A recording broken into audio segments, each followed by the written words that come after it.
What is up guys, welcome back to another GeekaWhat video, and today I'm going to be taking you over yet another insane gaming PC build for 2018. Poised for the 1440p resolution at 60 FPS consistently across many of the latest AAA titles and coming in at under $800, this is a really fantastic build.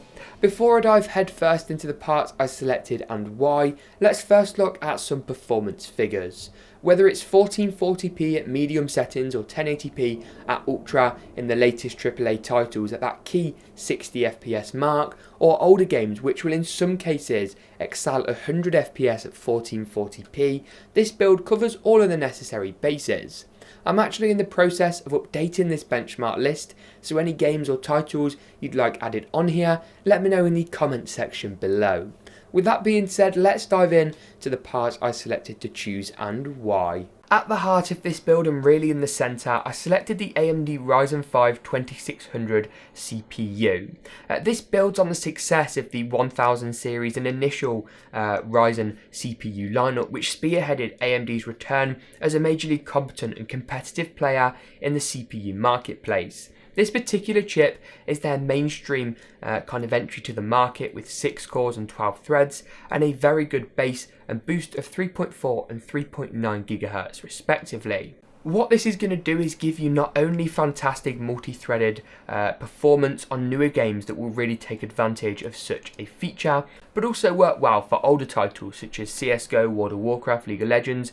Additionally, it also supports overclocking to allow you to get some kind of free and extra performance without spending a penny, and comes included with this superb Wraith stock cooler.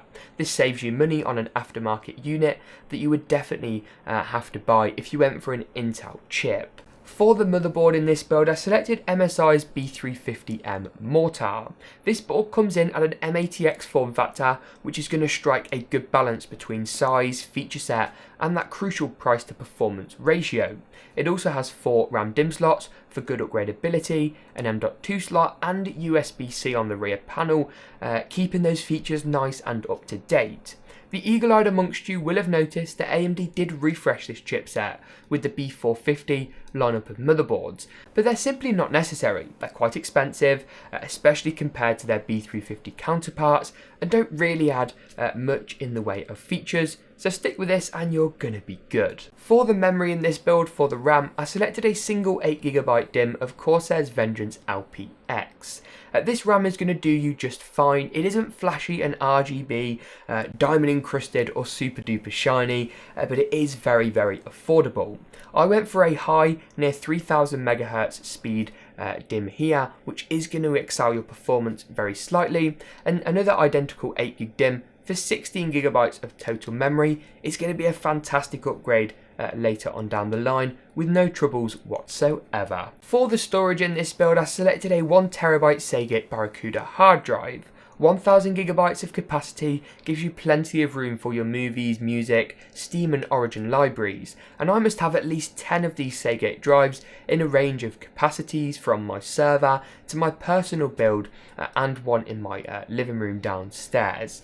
They've been really reliable for me. I've never had a drive fail, and the 7200 RPM speed is as fast as your mainstream consumer hard drives tend to get. All in all, for like $45, you can't go too far wrong. The up-to-date pricing and links for all products can be found in the description below. The next part in today's build is arguably the most important of any gaming PC. I selected for the graphics card in this build the Nvidia GeForce GTX 1060 6GB. In particular, I opted for the ASUS Republic of Gamers STRIX cooler. I did this for a few reasons. The 6GB GTX 1060 derivative provides substantially better performance than its younger brother 3GB counterpart.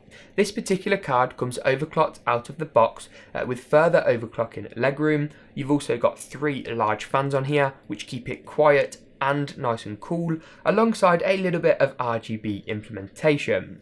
It's a power efficient card too, and provides a really nice plethora of display outputs to support any monitor or television that you're going to choose to use with this build. All in all, never had an issue with any ASUS graphics card, and can't recommend this thing just quite enough. For the next part in today's build, this one for the price is going to knock your socks off. With 3 included fans, 2 of which are RGB, a full spanning tempered glass side panel, power supply shield and plentiful cable management space, it's a really well-rounded chassis at such an affordable price point. You also get a solid front I/O with an RGB power button.